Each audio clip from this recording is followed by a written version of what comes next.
Hi, this is Robert Wilkins, your BT dispatcher, bringing you domestic and international news that can affect our daily lives. Today, from the New York Times, the focus is on aid to Gaza. Headlines. Germany says it will suspend military exports to Israel for use in Gaza.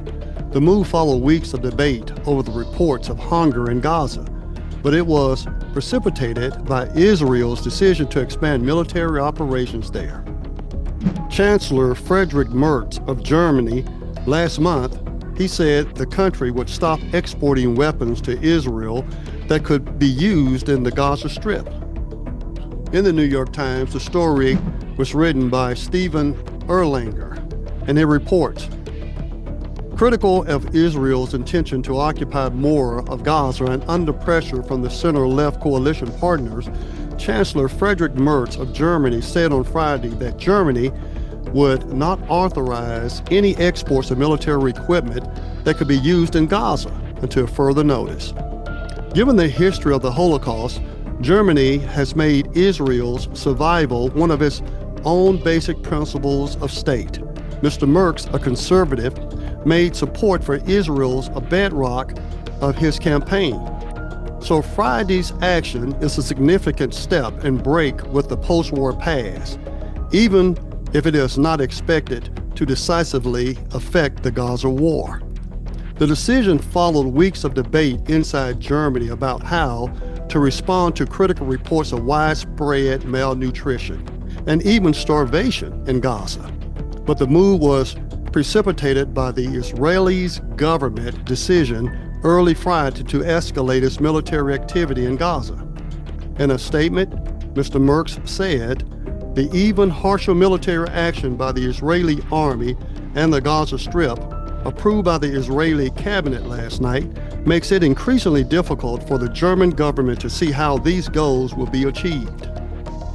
But when we look at the pictures, the videos of the starvation, the devastation, and we understand what occurred that brought this about when Hamas attacked Israeli young adults, mostly on Israel's soil, that started the war. But boy, you're talking about the way imbalance here. But let's read further. As Germany has done previously, Mr. Merz emphasized that Israel has the right to defend itself against Hamas terror, that Hamas must not play a role in Gaza's future, and that the release of Israeli hostages and a ceasefire are our top priority. He again urged that Israel desist from annexing any further territory in the West Bank. But the chancellor also understood that Israel must provide for the nutrition and health of Gazans, saying that having decided on a further offensive, the Israeli government bears even greater responsibility than before. Mr. Netanyahu, after an evening phone call with Mr. Merz, issued a statement regretting the German action. Instead of supporting Israel's just war against Hamas, which carried out the most horrific attack against the Jewish people since the Holocaust, Germany is rewarding Hamas terrorism by embargoing arms to Israel, he said. Germany is a close ally of Israel and feels a special responsibility for the survival of the state after the crimes of the Holocaust under the Nazi regime. Germany has refused to recognize Palestine as a state before it comes into existence, as has the United States, rejecting the views of France and Britain that such recognition would advance the prospects of a two-state solution. Germany believes instead that such recognition only hardened Israeli resistance to the ideal. But Mr. Merz has come under increasing political pressure from the coalition partners, the center-left Social Democrats, to act more firmly on Gaza. They have called for halting or limiting weapon deliveries to Israel. They also want Germany to support at least a partial suspension of the European Union's association agreement with Israel. which allows for cooperation in technology, cultural, and other areas.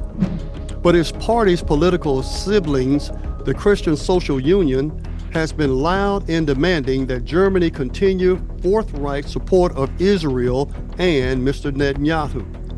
Germany is the second largest supplier of military equipment and arms to Israel after the United States, with about a third of Israeli imports, according to figures from the Stockholm International Peace Research Institute. The main imports from Germany are frigates and torpedoes, the Institute said, which are unlikely to have much use in Gaza. Still, the Merkava tank, Israel's main battle tank, depends on engine and gearbox parts made in Germany, a senior German official said. Though the monetary value is not large, the parts are important, the official said. Still, the quick German response will be felt in Israel and is likely to be followed by other countries.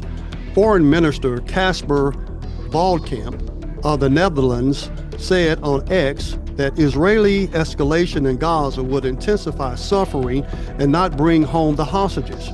Criticism echoed by his Danish colleague, Foreign Minister Lars Løkke Rasmussen, I believe, who said that it will only lead to even greater suffering for the civilian population. Last week, Slovenia announced it would ban the import, export, and transit of all weapons to and from Israel. Previously, the Dutch stopped providing spare parts for F-35 jet fighters. Britain suspended a few arms exports licenses.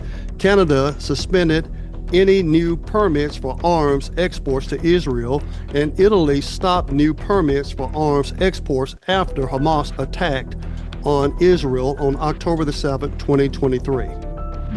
Germany's parliament said in June that export licenses for military equipment to Israel worth 485 million euros, that's $565 million, were granted between October 7, 2023 and this past May 13th. The deliveries include firearms, ammunition, weapons parts, special equipment for the Army and Navy, electronic equipment, and armored vehicles, the government said in a response to a parliamentary request. We know what's going on over there. We've seen the horrific images. A lot of people are starving and dying of starvation, not just from the bombings and the killings over there, but we're talking about famine. It reminds me in the good book where it talked about the last days will be wars, rumors of wars, earthquakes, diverse places, famines. It talks about the lawless one be leading many astray. When we look at Ukraine, and now we look at Gaza, and I know they will say, hey, but these are not the same. We're at a time right now like it's never been in our lifetime, because we have the weapons that can destroy the world. The United States ourselves, we don't just have weapons. Other countries also have them. And I know that we try to prevent Iran and some others from getting such weapons because we feel that, things will not be done right. But one can't help but believe that someday these weapons are going to be used. Because we all know, if you're a Christian and you believe in the good book, where it tells us that the world would not be destroyed by water again. That's why we have the symbol in the sky, the rainbow, but by fire next time. What are nuclear bombs? Hydrogen bombs, what are they? Fire. Not to say anything to scare anybody, but wouldn't it be great if now we come to a point in time where there could be peace? Peace. Because if we don't have peace, that younger generation, they'll just grow up carrying the torch because of their loved ones who have been killed. Innocent people, just because they live in a certain country. But we all have the right to survive, don't we? We all want the right to have peace, don't we? To be able to love, to be happy. Imagine growing up never smiling. Imagine growing up having hatred for other individuals based on their genealogy, based on their heritage, based on their race. And I know in the United States, we look at race more than everybody else because that's what our history has been based off of. But there must come a point in time at some point, where the killing needs to stop, where there's peace. Wouldn't you agree? Robert Wilkins, your BT dispatcher. Go ahead and give me a thumbs up if you like what I'm doing. And also press that like button, because every little thing you do to help this channel grow, I would definitely appreciate it. So stick with me, press the like button, and also go ahead and subscribe. So that way, all new materials that I present, which will be news as well as commentary, and I will also inject some great personal and historic stories as well, because I am a storyteller, so I've been told. Robert Wilkins, your BT dispatcher. See you next time.